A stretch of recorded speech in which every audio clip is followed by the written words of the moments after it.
Основното училиште Христијан Тодоровски Карпош во населбата Перочичо денеска одбележа 64 години од своето постоење и 79 години од смртта на козјачкиот херој.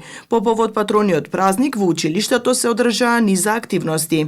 Како што се спортски активности од страна на професорите кои предаваат физичко и здравствено образование, во соработка со неколку колеги од други основни училишта од градот беа поканети, се одржа надпревари турнир во одбојка.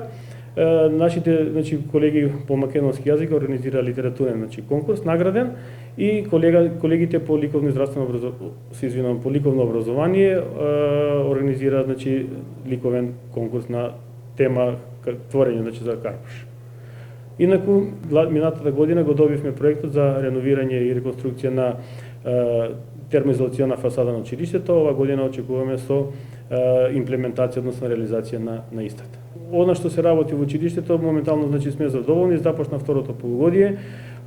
Моментално дел од колегите беа тимот што работи, Еразмус Плюс беа на замена со колеги со работка што имаат во Литванија, таму продолжува тие активности во однос на проектите што ги имаме во училиштето. Тековно се врви работата, наставниот процес се реализира според наставниот план и програма редовно и сега сме задоволни од она што се работи во училиште. Присутните представници од општината, советот, училиштата положија цвеќе пред бистата на народниот херој. Тие проследија и богата културно-уметничка програма која ја подготвиле учениците заедно со наставниците. Основното училиште Христијан Карпош е едно од побројните во Куманово.